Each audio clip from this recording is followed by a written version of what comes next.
జై శ్రీరామ్, జై శ్రీరామ్. ఓం నమ శివాయ, ఓం నమ శివాయ.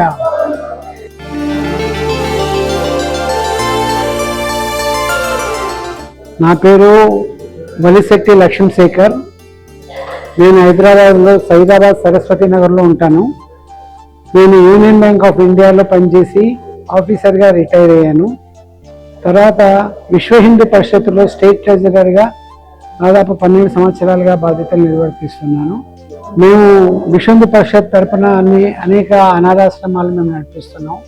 8 సంవత్సరాల క్రితం ఈ ఆశ్రమం గురించి తెలుసుకొని ఈ ఆశ్రమానికి వచ్చి ఈ ఆశ్రమంలో జరుగుతున్న సేవను చూసి చాలా గొప్ప అనుభూతి చెందాం. ఎందుకంటే మేము నడిపిస్తున్న ఆశ్రమాల్లో ఎక్కడ ఇంత సేవ లేదు. రోడ్ల మీద తిరిగే పిచ్చి వాళ్లకు చూసి మనం దూరంగా పోతాం. మురుకు కాలంలో నీళ్లు తాగి పెట్ట కుప్పలో ఆహారం తీసుకొని చాలా హీనమైన పరిస్థితుల్లో ఉన్న వాళ్లను దగ్గర కూడా పోవడానికి మనం సమాజంలో ఎవరు ముందుకు రారు. అట్లాంటి స్టేజీ వాళ్ళను తీసుకొని వచ్చి దాదాపు మేము చూసినప్పటి నుంచి అప్పుడు 200 మంది రేకుల షెడ్లు ఉండి ఒక వంటగది రేకుల షెడు అంతే. ఆ కొద్ది ప్లేస్లో 200 మందిని వారు పోషిస్తున్నారు. వాళ్ళకు 3 పూటల భోజనం పెడుతున్నారు. వాళ్ళకు వైద్య సహకారం ఇప్పిస్తున్నారు. వారికి చక్కటి వసతి, వాళ్ళు పడుకోవడానికి ఉండడానికి మంచి స్థలాన్ని ఏర్పాటు చేస్తున్నారు.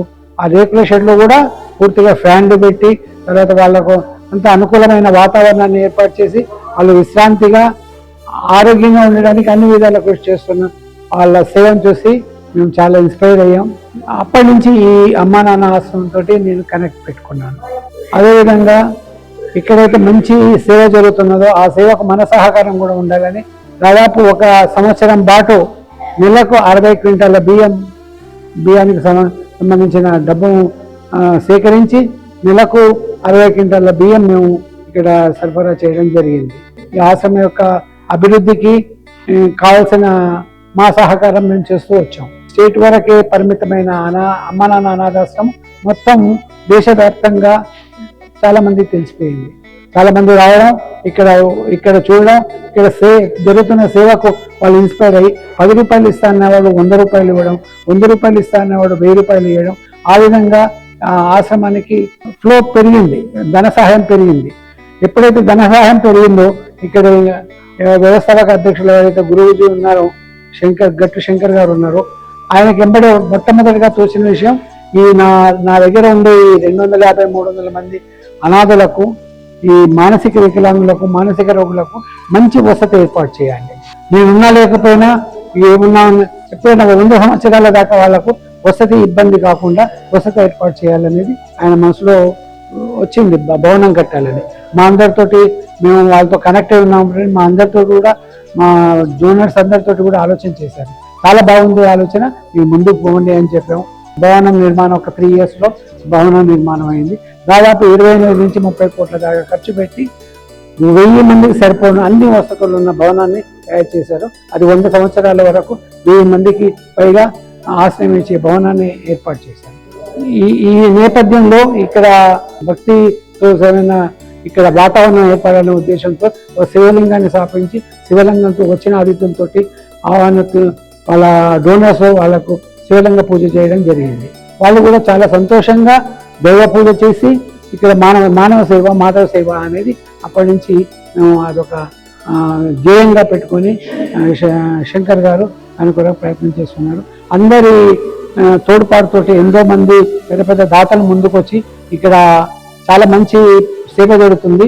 మానవ సేవ మాధవ సేవ, ఈ సేవకు తగ్గట్టుగా ఇక్కడ చక్కటి దేవాలయం ఒకటి ఉండాలి అనేసి ఒక పెద్ద డోనర్స్ కూడా ముందుకు వచ్చారు. వీళ్ళని పోషించడానికి పర్మనెంట్ సోర్స్ కావాలి. పర్మనెంట్ సోర్స్ అయితే ఆ దేవాలయం నిర్మాణం అయితే పుణ్యలింగేశ్వర స్వామి యొక్క దేవస్థానం అభివృద్ధి చెందితే దాని ద్వారా వచ్చే భక్తులు ఇచ్చే ఆదాయంతో వీళ్ళకు పర్మనెంట్గా పోషించే అవకాశం దొరుకుతుందని ఆ ఉద్దేశంతో నిర్మాణం ప్రారంభించారు. దేవాలయ నిర్మాణం, దేవస్థానం యొక్క నిర్మాణం, అది కూడా అనుకోని రీతిలో విరాళాలు రావడం, చాలా గొప్పగా దేవస్థానం నిర్మితం కావడం, మన భారతదేశంలో ఎక్కడ లేని విధంగా 12 జ్యోతిర్లింగాలు 12 జ్యోతిర్లింగాలకు ఉపాలయాలతో సహా ఇక్కడ ఏర్పాటు జరగడం జరిగింది. శివరాత్రి నాడు 88,000 మంది భక్తులు సందర్శించుకున్నారు. అయితే నాకు తెలిసినంత వరకు 8 సంవత్సరాల్లో నాకున్న పరిచయంతో శంకర్ గారు ₹1 ఇస్తే ఇంకో రూపాయి కలిసి అనాథలకు పెట్టాలనే ఉద్దేశంతో ఆయన ఇక్కడ వ్యవస్థ ఏర్పాటు చేసుకోవడం జరిగింది. మానవ సేవ మాధవ సేవ ఎంత ఉన్నతంగా జరుగుతున్న ఇది చూసి ఈ డెవలప్మెంట్ను ఈ అభివృద్ధిని చూసి కొందరు ఓర్వలేక, అంటే ఇలాంటి ప్రైమ్ 9 టీవీ లాంటి వాళ్ళు ఓర్వలేక ఒకటి, మనం ఇంత గొప్పగా జరుగుతుంది, మీరు ఇంత గొప్పగా సమాజం నుంచి వస్తుంది. సమాజం ఎవరికి ఇస్తున్నారు? సమాజం అక్కడ భగవంతుడికి ఇస్తున్నారు, ఇక్కడ మానసిక రోగులకు ఇస్తున్నారు. అంతేగాని శంకర్కి ఇవ్వట్లేదు, ఇంకెవరికో ఇవ్వట్లేదు కదా.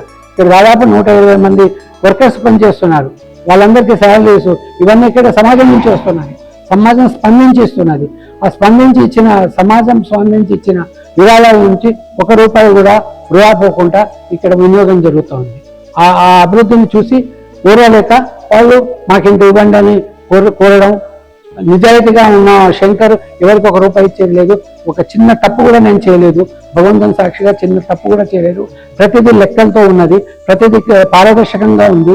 కాబట్టి నేను ఎవరికి ఏమి డ్రైవర్లు అనంచాలు లాంటివి ఇవ్వాల్సిన అవసరం లేదు అని ఆయనకు భగవంతుడు చెప్పాడు మనసులో.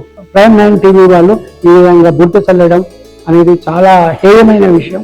ఇందులో పనిచేసిన వాళ్ళు, ఇందులో అన్నం తిన్న వాళ్ళు, ఇందులో పెరిగి పెద్ద అయిన వాళ్ళు బయటకు పోయి ఆశ్రమం మీద అనవసరమైన విమర్శలు, తర్వాత అసత్యాలు పలకడం వల్ల ఎఫెక్ట్ దేవాలయం మీద, ఆశ్రమం మీద తప్పనిసరిగా సామాజికంగా పడుతుంది. కాబట్టి దానికి కావాల్సిన లీగల్, అంతేకాకుండా ఎంతో నిజాయితీగా అది చేపించిన తన లెక్కలన్నీ తన వెబ్సైట్లో పెట్టిన వాటిని కూడా వక్రీకరించి ప్రచారం చేయడం అనేది చాలా హేయమైన విషయం. తర్వాత చెడు ఆలోచనతో ఏదైతే ప్రైమ్ 9 టీవీ ప్రచారం చేసిందో ప్రచారాన్ని అందరూ సమాజం అంతా ఖండించాలి. ఇట్లాంటి వేరే దగ్గర కూడా జరగకుండా జాగ్రత్త పడాలి. 600 మంది ఉన్నారు ఇక్కడ, 10 మందిని తీసుకెళ్లి సాధండి. ఇప్పుడు అతని పిచ్చి పెట్టినప్పుడు, పిచ్చిగా రోడ్ల మీద తిరిగినప్పుడు వాళ్ళ కుటుంబమే వాళ్ళని పట్టించుకోకుండా వదిలేసేది. అటువంటిది మనం తీసుకొచ్చి ఇక్కడ ఆశ్రమంలో ఉంచి వాళ్ళకి అన్ని సంస్కారాలు చేసి ఒక మంచి పౌరుడిగా తీర్చిదిద్ది వాళ్ళ కుటుంబానికి తిరిగి అందిస్తున్నాం. వీళ్ళంతా ఇప్పుడు అంతా చక్కగా ఉన్నారు, చక్కగా మూడు పూటలు భోజనం చేస్తున్నారు, వైద్య సహాయం ఉంది, హాయిగా ఫ్యాన్ల కింద తర్వాత రూమ్లో ఎంతో విశ్రాంతిగా జీవితం గడుపుతున్నారు. వాళ్ళకి ఏది కావాలంటే దొరుకుతుంది. దర్శకులు ఇక్కడికి వచ్చి వీళ్ళని చూసే వాళ్ళు పండ్లు పొలాలు తెచ్చిస్తున్నారు వాళ్లకు. ఈ విధంగా సమాజం యొక్క ప్రేమతో వీళ్ళు జీవిస్తున్నారు. వీళ్లకు సేవ చేయడం అనేది, చేసే వాళ్ళను మనం ఇట్లా నిర్వీర్యం చేయడం అనేది చాలా తప్పు పని. అటువంటి తప్పు పని మన సమాజం హర్షించకూడదు. ఇంత గొప్ప సేవ జరుగుతున్నప్పుడు చెప్పండి, మొత్తం ఆంధ్రప్రదేశ్లో, దక్షిణాదిలో ఏ రాష్ట్రాలైనా ఇటువంటి ఆశ్రమాలు ఉన్నాయా? చూపెట్టండి. ఎక్కడైనా ఇంతమంది 600 మంది మానసిక రోగులు ఉన్న వాళ్ళని, పిచ్చి వాళ్ళను సంరక్షించి పోషించే ఆశ్రమాలు ఎక్కడైనా ఉన్నాయా? మొత్తం భారతదేశంలో చూపెట్టండి. వీళ్ళకుండా మానసిక ప్రవృత్తికి వీళ్ళని సాధడం చాలా కష్టం. అయినా కూడా వాళ్ళు 15 సంవత్సరాలుగా దీంట్లో ఈ సేవలో వాళ్ళు నిష్ఠాతులై ఉన్నందుకు పారదర్శకంగా, ఎంతో ఓపికతోటి, ఎంతో సేవాభావంతో వీళ్ళని అందరినీ పోషిస్తున్నారు. వీళ్ళని చక్కగా పోషిస్తున్నారు, పారదర్శకంగా వీళ్ళని ప్రేమతో చూసుకుంటున్నారు. కాబట్టి సమాజం నుంచి విరాళాలు వస్తున్నాయి. సమాజం ఏం చూసిచ్చింది? ఇక్కడ వచ్చి చూసి ఈ సేవా కార్యాన్ని చూసి, మిమ్మల్ని చూసి, వీళ్ళందరినీ పరిస్థితిని చూసి, వీళ్ళందరూ ఎవరో తెలియదు, ఏ ఊరి నుంచి వచ్చిన వాళ్ళో తెలియదు, ఏ రాష్ట్రం నుంచి వచ్చిన వాళ్ళో తెలియదు, వీళ్ళ బంధువులు ఎవరో తెలియదు. అటువంటి వాళ్ళని అంటే కంటికి రెప్పలాగా కాపాడుతూ వచ్చిన ఈ సంస్థను చూసి అసూయపడి ఈ దుర్మార్గంగా ఆలోచిస్తున్నారు. కానీ సమాజం అటువంటి వాళ్ళని ఎండగట్టాలి. గొప్ప సేవ చేసే వాళ్ళని అభినందించండి, అంతేగాని వాళ్ళని విమర్శించి వాళ్ళకు బాధను కలిగించి ఆ సేవా పదం నుంచి దూరంగా జరగడానికి మీరు ప్రయత్నం చేయొద్దు అని కోరుకుంటూ, మీరు తగినంత చేతనైనంత సహాయం చేయండి. చేతనైనంత సహాయం చేయనప్పుడు కాముగా ఉండండి, అంతేగాని వాళ్ళకు సేవ చేస్తున్న వాళ్ళను మీరు అగౌరవపరచొద్దు, అలాగే వాళ్ళ విషయంలో దుర్మార్గంగా ప్రవర్తించొద్దని మా సమాజాన్ని వేడుకుంటాం.